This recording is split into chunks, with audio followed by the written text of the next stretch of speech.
Which one? Like this Ashes of Creation, a Kickstarter MMORPG which raised millions of dollars through a combination of private investment, Kickstarter support, paid for early access, and extremely expensive in-game shop items and bundles, promised players a complex, deep, and reactive world, and has shut down roughly 1 month after releasing into early access on Steam. And this news has shocked absolutely no one who has seen this story play out again and again and again. Tried it. Game project Wasn't my favorite game. Raises money through hopes and dreams. People are skeptical and get called haters. Then the project dies, and yet it will continue to play out again many more times in our lifetimes. Let's see some reviews. Go to help Steam support Amazon. Then the company that created this game had to notify their company 60 days before this solution via the Warn Act. Okay, so he's accusing the company of doing something fraudulent. Okay, interesting. Steam should offer instant refunds for products that come out in early access after years of development, just shut down in a month or two after this. More obvious scam and theft have not been seen. Okay, so they're more tilted about the scam thing, that the game being bad. I mean, the game was bad, obviously. Scammers, good mechanics, improvement, create other games. Yeah, let's hope at least they can use the assets in some way.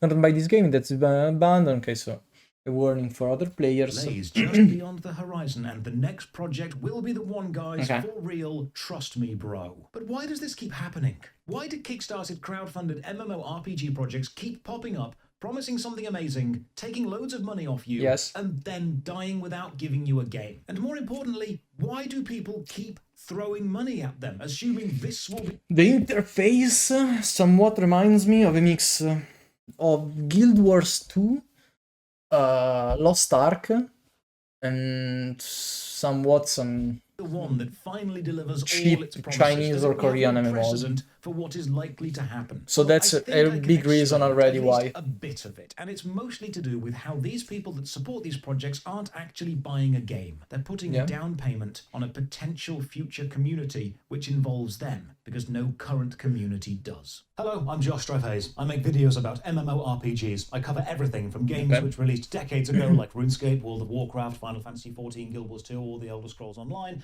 up to the most popular MMORPGs of today, like RuneScape, World of Warcraft, Final Fantasy XIV, Guild Wars 2, and The Elder Scrolls Online. The damage is pretty clean. It will never change. But why?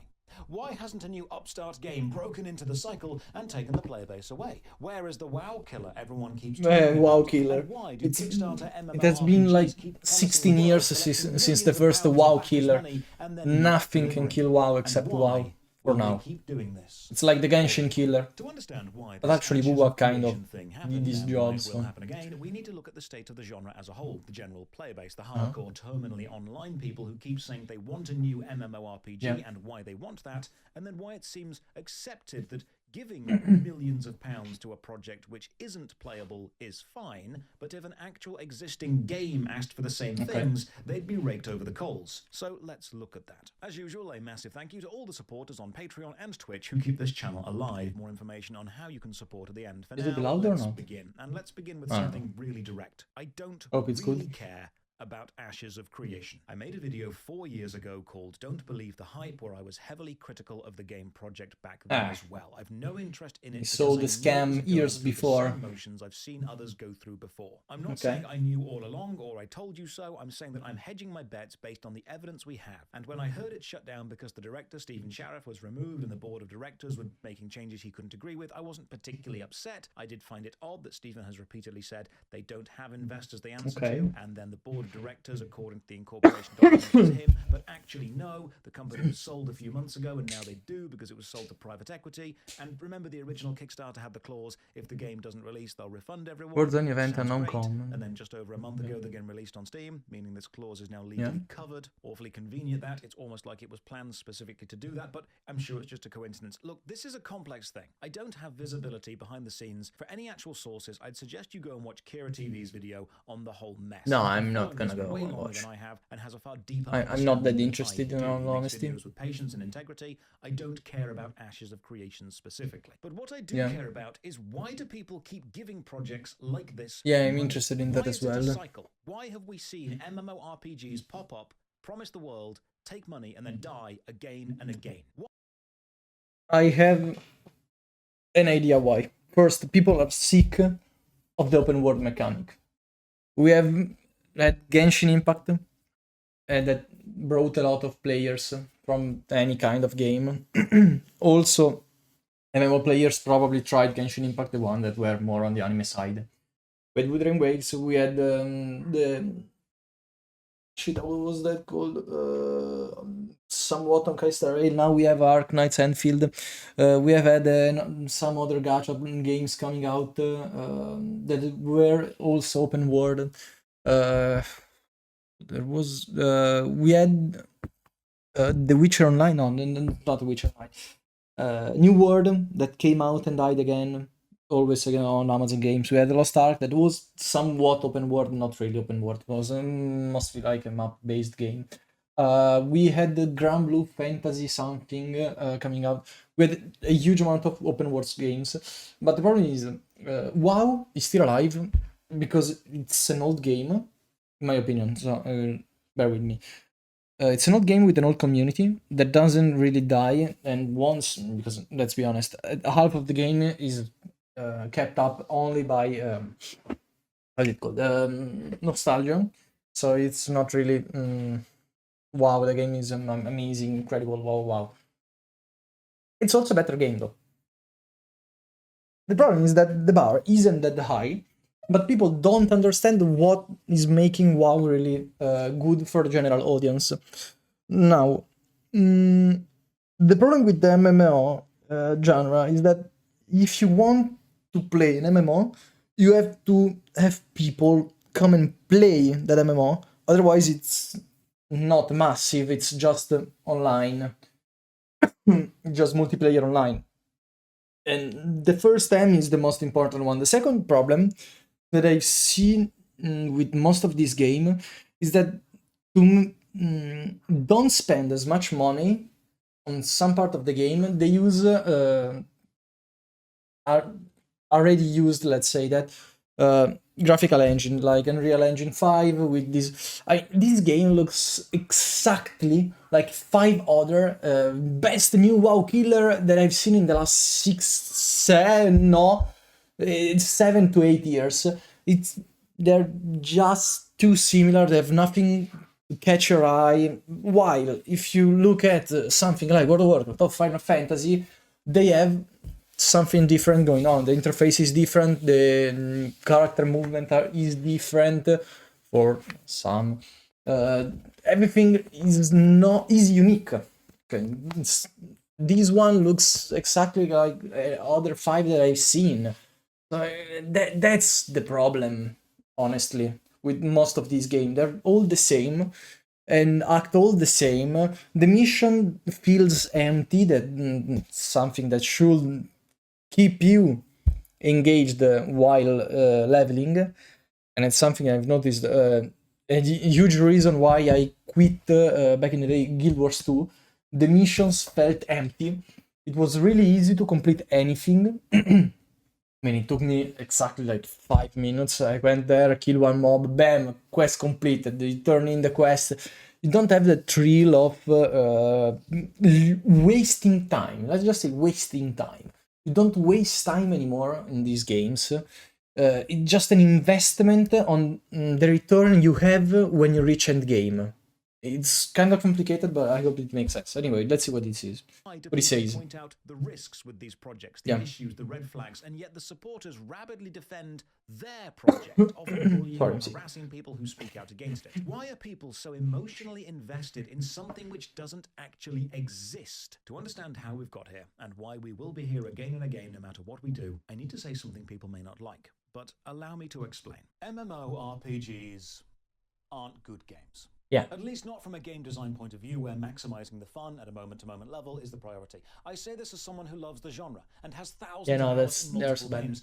The moment-to-moment gameplay is mediocre at best in most of them, and kind of dull in some of them, because the gameplay was never really the focus. The main selling point was this is a virtual world. You can have a second life in it. There's even a game literally called Second Life because it understands this. While tab target combat is perfectly functional with lots of people, and action combat can be engaging and flashy and exciting, if an MMORPG released as a single-player RPG, it would likely be slated as players would say it's way too grindy, way too many reskinned enemies or formulaic quests, dungeons or bosses. Yeah. And that's because one of the focuses of the MMO is having a lot of stuff. And the easiest way to make a lot of stuff is to make the player do the same stuff a lot. Repetition and grind is kind of the point. It's a genre aiming at a player base who like the grind. And what makes the grind enjoyable was always the player base itself. Yeah, that's basically what I said.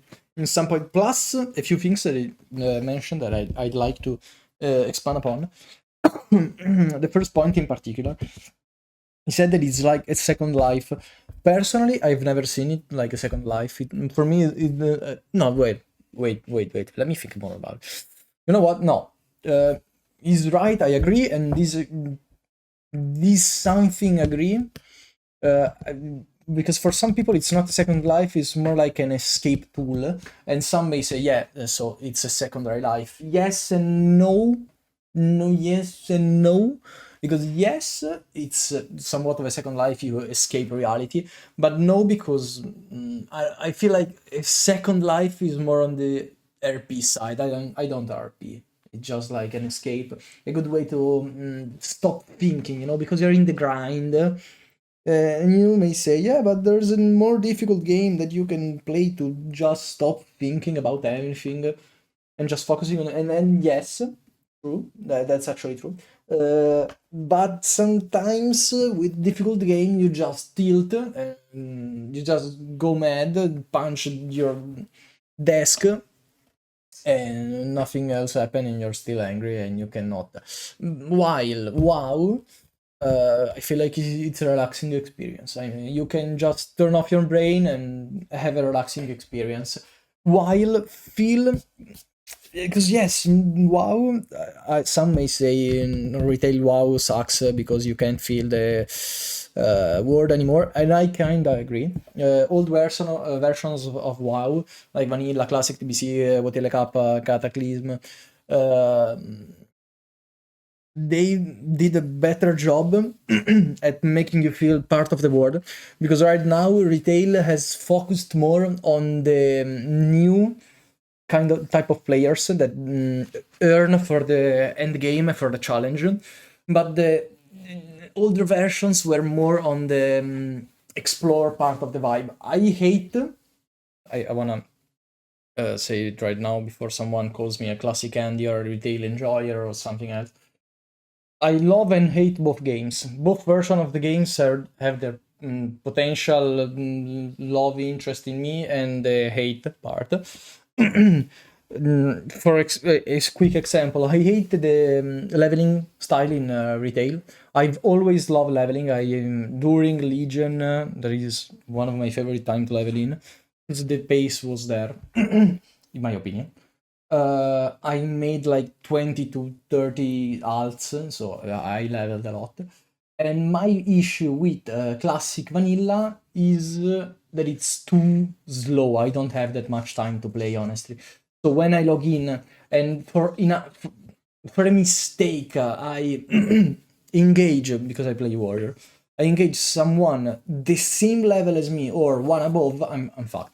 And I don't like that. I feel it's some people say, yeah, it's immersion. It's not immersion, it's a fucking bore. A bore just fucking killed me for no reason. It's a fucking bore. It's one level above the previous one that I've killed. How much can one fucking bore, one stupid pig with 4 improve in just one level? You know what I'm saying? It doesn't make any sense to me. So anyway, let's go on with the video. Actively interacting with other people. I've made a video on why many people play MMORPGs solo. I do myself many times. Yeah, it's same. the presence of other people within a world which makes the world pleasant to exist. Yeah, feels alive. Talk with the people, chill together, work together, or enjoy the human ambience created by knowing other people can see your achievements and you're progressing through and contributing flexing, to the world honestly. other people also love. You have value and connection, even if not active. I like the cool mount, the gladiator mount, and everyone goes, oh wow, the gladiator mount, insane, this guy is so cool. Yeah, that one. which means the biggest strength of the MMORPG genre was the community around it. Now, playing games with other people online used to be a novel thing, and MMOs really tapped into this as their central focus, their core design. Play with other people. And as the years have moved on, that's not novel anymore. And now the MMORPG genre is trying to compete in a mechanical way against other games like MOBAs or Battle Royales, which was never really the point. The MMORPG was never trying to be the most technically advanced game, it was trying to be a digital third space, a social hangout with mechanics attached. I want to expand 1 second. The escape from reality thing is something that was more present in the previous years, because if you think about it, if you, let's say, if we go back like 20 years, social media was something created to be a second life, a mirror life in the internet world. So everything back then was aimed to be a new you, let's just say that. But this has lost its meaning through time, because now even social media is just an extension of the persona. And I feel like MMOs should be at their peak because of this, but at the same time, the attention span and the time given, more than time given, the time you can give to a game are significantly lower, so less people can actually enjoy MMOs. I feel like that's the point.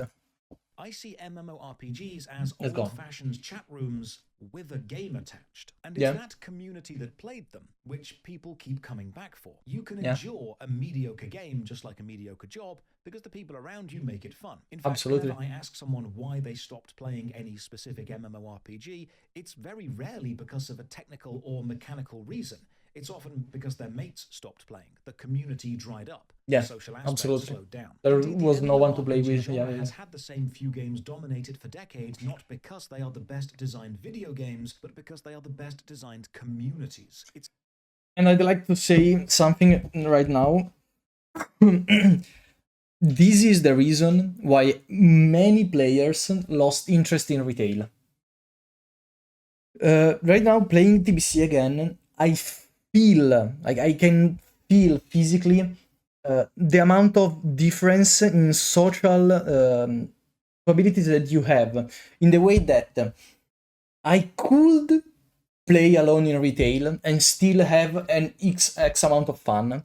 I cannot play alone in the Burning Crusade unless it's for leveling, but it's an not really optimal way of leveling, because I can do dungeons, I can't do things, but being alone in TBC feels a lot worse than being alone on retail.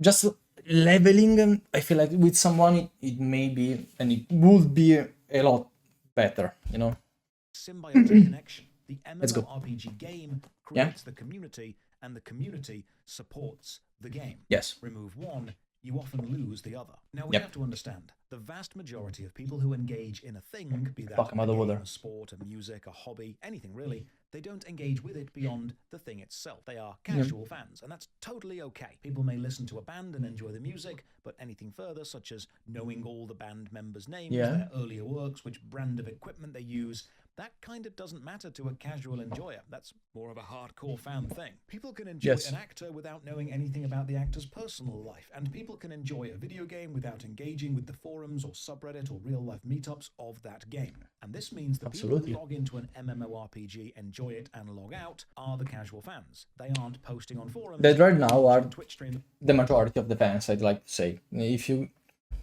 gotta go. Bye. Bye-bye. No worries. See ya. Thank you. Right now, the majority of retail players are casuals, not engaging in the community more often than not. Unluckily, that's sad.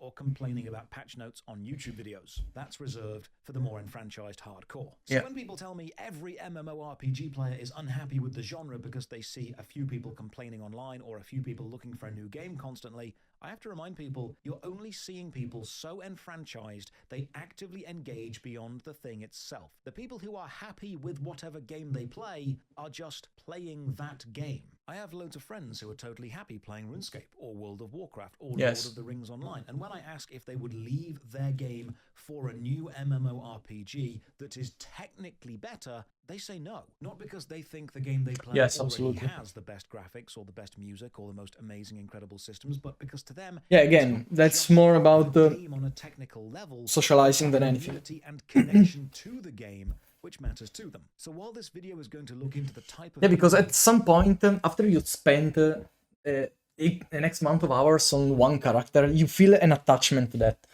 I have on my most played character on WoW, I think I have something between 140 days, 114 days to 150 days. That's a lot of game time. We are ranging about the 5,000 hours, if not more, on just one character. Now, I don't play that character anymore. Not because of some WoW reason incredible, just because I wanted to switch faction. That's literally it.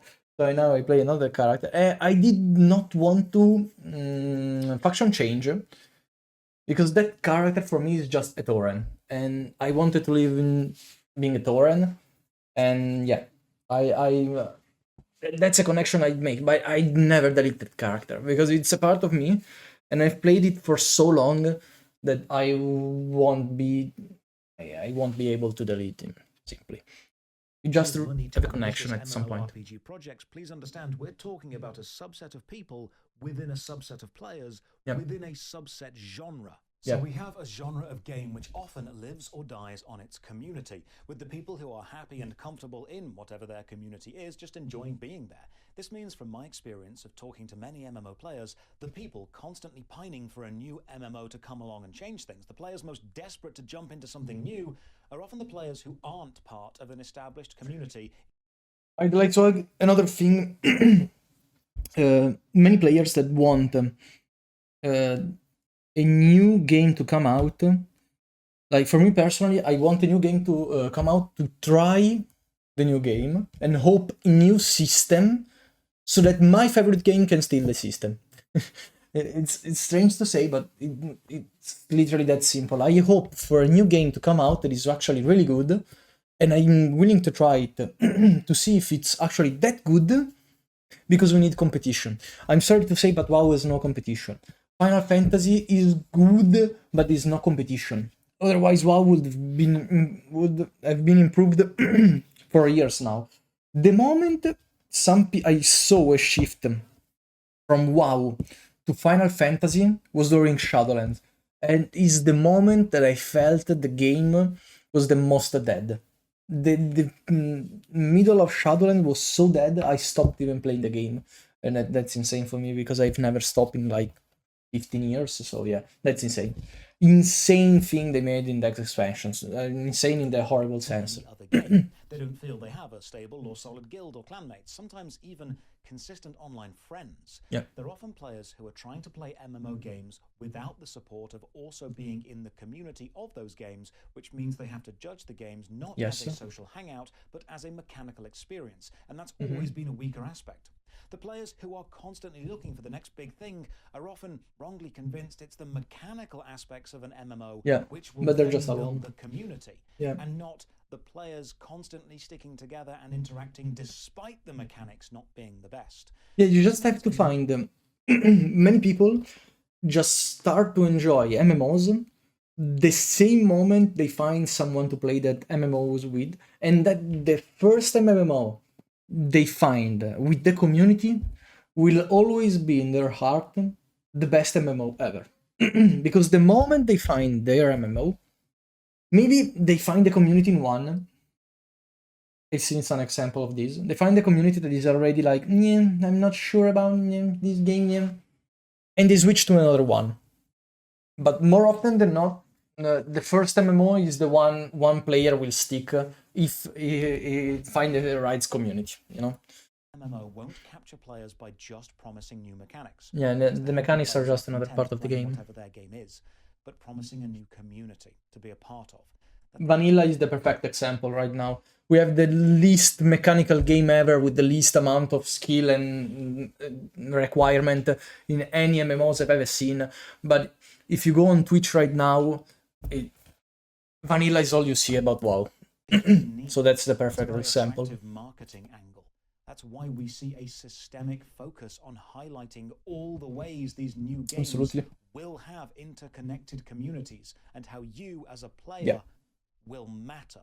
There's a reason whenever a new MMORPG project needs funding, it focuses on marketing phrases like player-driven, player-created, skill-based, your story, guilds, clans, build your own city, game reacts to your actions, living, breathing world, non-repeatable quests, your choices matter. It's because those designs put the individual into a position of power. They give you the second life that you wish for. In a position of power is a as we were saying desire before. for someone who wants to be important in an MMO, but doesn't feel that in any of the current ones. But then a new game gets announced, a brand new MMORPG which will change things. It will be amazing, incredible, have systems that revolutionize the genre. I really change hope. gaming forever. It will be everything you want it to be. I really hope that happens every time because we need competition.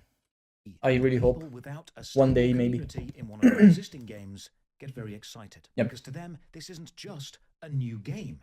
It's a brand new chance at being involved in a community, one which doesn't yet exist and so hasn't had a hierarchy set. When a Kickstarter asks that's an interesting brand new point virtual as world well. will be everything you imagine, many people who support them aren't buying a product.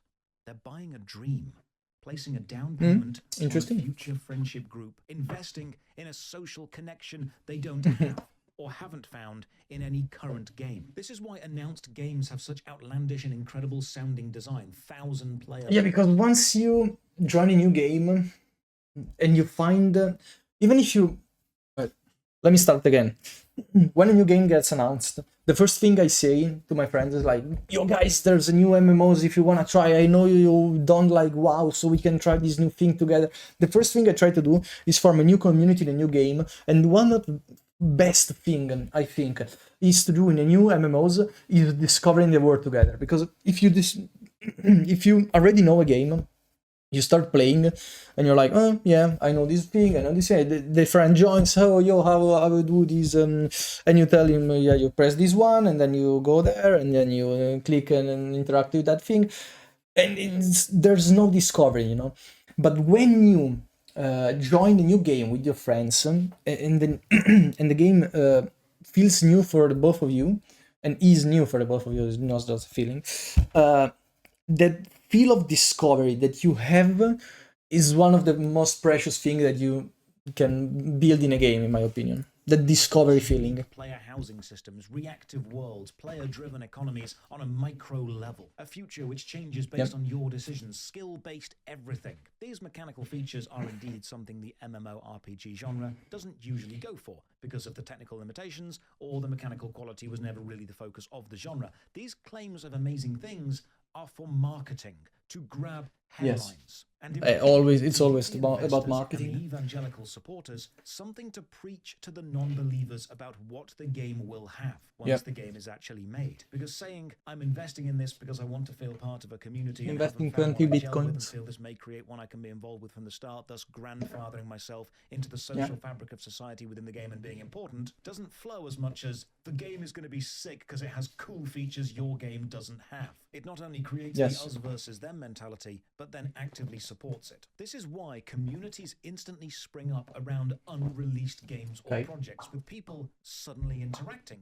meeting other supporters, chatting via the Kickstarter comments, Discord groups which are formed, forums, YouTubers start to cover the information. Yeah, the classical wish list that everyone makes as soon as the games start to briefly come out, you know. The Discord creation, the hype that forms, that is also a way that games market themselves and use how do you call it? It's a marketing tactics used to gather some players and give already some fun experience, some bonding experience that you two have together, because that way players will be like, yo, do you remember in the beta when we played and something was like unique and then we reported the bug and it got fixed, you know. That's something that also connects player, and something that only new games that comes out can give you.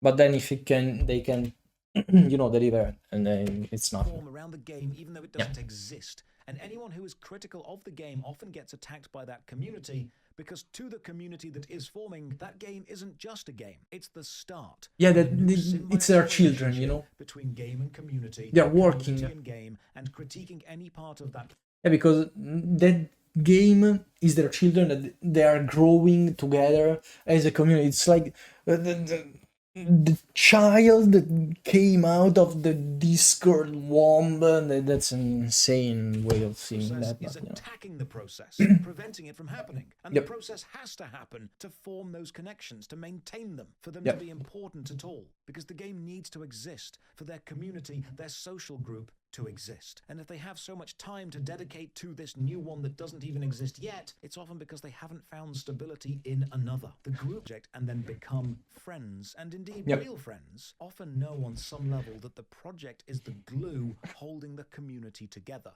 And if the project fails, the friendships will fail and fall away too. Think about how many times you've had work friends, then when you leave a job, you never see them again. It's the same principle, but with a game. Connection has value, and the people who support these projects do make connections and do value them, even though the game doesn't exist. And you're not wrong absolutely. for valuing them. They are important things. So why does this affect the MMORPG genre and player base so much? Disproportionately so. Why are MMORPG projects seeking millions in funding often more successful than, say, Because smaller single the player? MMO is like the worst game you can make as a new developer. There's no way you can have fundings for a game like an MMO. There's so much things and so much payment that you have to put down as an MMO creator that it's literally just not worth. There's too much money that you have to spend in order to, create an MMO. Literally not worth. If you want me to be candid and direct, it's because the MMORPG genre often encourages unhealthy play behaviors built around spending vast amounts of time inside it, and then rewards those who have strong community connections within the games, and thus access to stable and capable teammates to complete the harder content. This leads to a group of people who spend so long online they lose or damage real-life social connections. So when those players either burn out of a game, get kicked out of their community, or leave for any other reason, you've got a subset of hardcore gamers who often place online gaming above real-life socializing, who want to spend hours and hours a day inside a virtual world, who are desperate for a new community. And that's really sad, honestly. And want to be important within that community. But they've already gone through the Vanilla, I love it. You too? You love vanilla as well? I don't. Not because they haven't found a game. I like it, I don't love it. They're looking to be part of I'm something enjoying beyond it. the game, part of a social group. And those isolated or displaced players are willing to throw money at the potential of connection in a world which doesn't exist. A world where they are who they want to be, because it happens in the future, where they could be anything. Marketing people in the audience will know you don't sell a product, you sell a lifestyle. As a product, an MMORPG game is a fading genre populated by an aging player base. But as a lifestyle, it's still a gaming connection that people want. And selling tickets to the next big thing grand opening gala is far more impressive and prestigious than waiting for the thing to open. And absolutely. You have the pre-access and you can brag about it forever. They get seen being at the premiere, and this makes them important within the community, which will hopefully form around the thing. Absolutely. You have when a Kickstarter MMORPG, the Kickstarter gives you like even the title, exceptional founder, gold founder, platinum cocksucker, and that title stays forever, and then you can brag on new people. I was there since the beginning. So it's an investment on like aura farming, if you want to call it that way. or game which does not exist and is not playable gives people the opportunity to pay hundreds or even thousands of pounds to see how much it.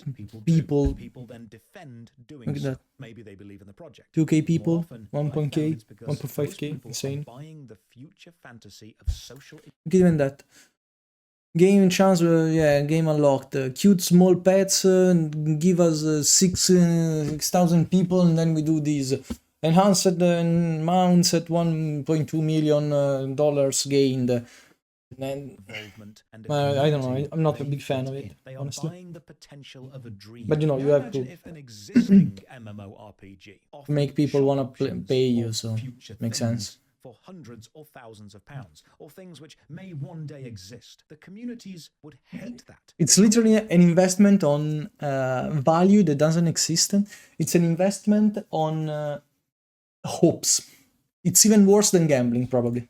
Greedy, a scam. They'd say, why are you asking for money for a product which doesn't exist within a game which does? And then consider the absurdity of this. Why are people more comfortable giving millions of pounds to a project which may possibly exist than giving the same Hope is the amount of only money to a correct project answer. which actively currently does exist? It's because they aren't buying access to the game. They are buying the dream. And a dream is always perfect. It's always about the dreams. You always hope for a better MMO, so you can stop playing that vanilla game that you always had on your mind and always and only played since you were a little kid, and you can't stand it anymore, so you just hope for the new big thing. Who is just happy and content with their current game and their current community is not giving hundreds or thousands of pounds to a project promising a new one. The people often supporting these projects at the highest price points are desperate for a community to belong in, and these projects know that. Giving money to a product which already exists means facing its flaws and facing the daunting task of ingratiating yourself into a community which already exists, climbing a social hierarchy which already exists, and accepting you may not be an important person straight away. I'd like to add one thing to this point. One time, a long time ago, WoW servers, Vanilla 1, did not have the server merge, and I feel like losing it made the community lose a good chunk of its like unicity. Why do I say that? Because a long time ago, when you were like going around places like Grim, or you were going around Stormwind and anything, you saw this guy. You're like, damn, this dude! I know this guy. This guy is like super good in PvP, like a god or something. And you knew that that name in your server meant something, you know? If you went to another player and you were like, yo, have you seen Shrimp? Yeah, you know, Shrimp is so good, it's insane, his PvP skills are over the top. But right now, the most you can say is, yo, have you seen Noah? Yeah, I know who Noah is, but like, yeah, everyone knows Noah, you know, because he's a big guy, but you don't have those little stars that made the community, you know. Noah is big, he's like one of the best tanks ever, so okay, wow, okay, that's easy, everyone knows Noah, everyone who is interested in the competitive scene knows Noah.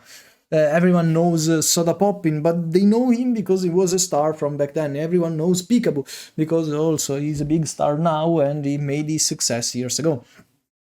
But no one knows and remember that gnome mage that you have played with in 2006 that was the star of the server, you know. When you met him in the streets of Stormwind, you were like, oh my god, it's the dude, it's the gnome mage, wow.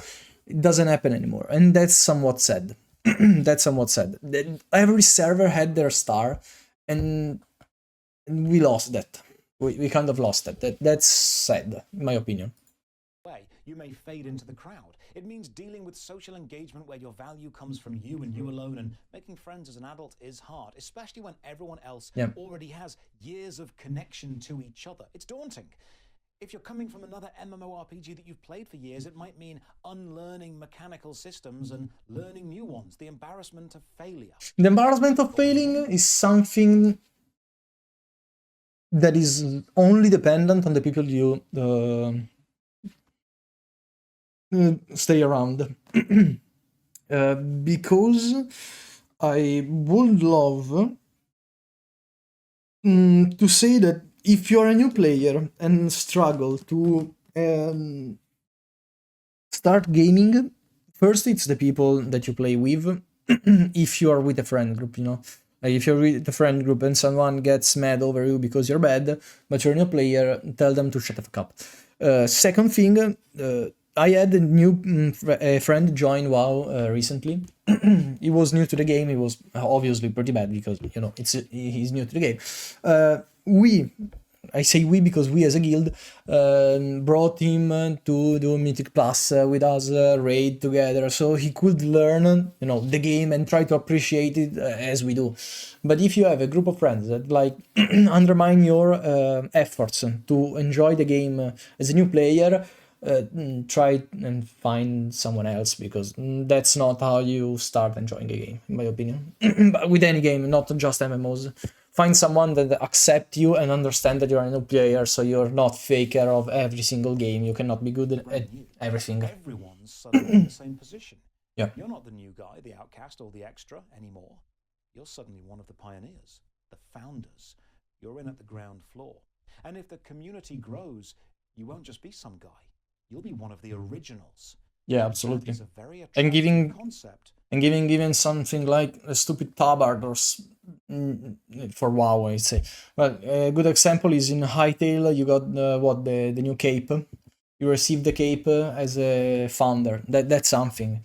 It shows that you were there since the beginning. It's I don't like it because for some people it's just a symbol of status, and they try to stomp down people that are not on the same level. Let's just say that. People who don't currently have a community. Yep. But a new MMO, a brand new community. That's Absolutely. a new start. Everyone wants to connect. That's a fresh chance at being a someone, a chance at belonging.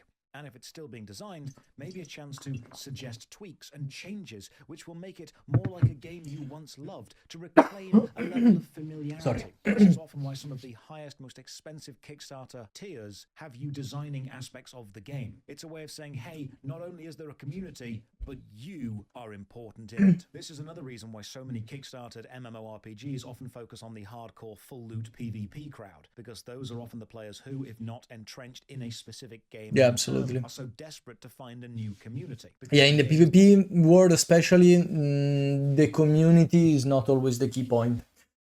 I've seen. It's more on the PvE side that the players tend to connect more with each other. On the PvP, I've seen... I'm not saying there aren't. I'm saying that there are fewer connections, especially strong bonds. I would say the strongest bond I've had in video games were thanks to PvP. But there are fewer. So in my experience, I'd say the PvP are fewer bonds, but stronger than PvE, personally. They latch onto often dwindle and die out precisely because the design, you know, of suffering them isn't together, so conducive to you build holding a a community long term. The players happy to ride the roller coaster of a theme park MMORPG, well, they're just share doing the that. suffering. And that's why the genre has been the same games for the past 10 years, because those are the communities which have endured, Yeah. and that's why people will keep throwing money at new MMORPG projects. Yeah, that's a good point. Great video, really liked it. Thanks for the video. Someone want to go and watch? Here's the guide. I'm gonna link this in the description. Go give him a like and a subscribe. Really good video. I've seen a lot of videos by this guy. Really good every time. Good in-depth observations, honestly. Guys, I'm starting to think he doesn't have a T in his manga. Ashes of donations. Yeah, good point. The best is the friends we made a lot of the day. Yeah, literally. Absolutely cannot agree more with this one. What's a third space? Signed, an American. Okay. I read through many WoW killers, and the only thing that came close to killing WoW was Shadowlands. Yeah, as we were saying before. Yeah, Shadowlands was the best U2 on low settings, John. So it was Guild Wars 2. I was like, it's a lot more similar to Guild Wars 2 than I expected. So it was Guild Wars 2. God damn. I felt like it was familiar. Fucking bullshit. No. No. No. No, not answering the phone. No, not answering the phone. No. No. Okay, next video.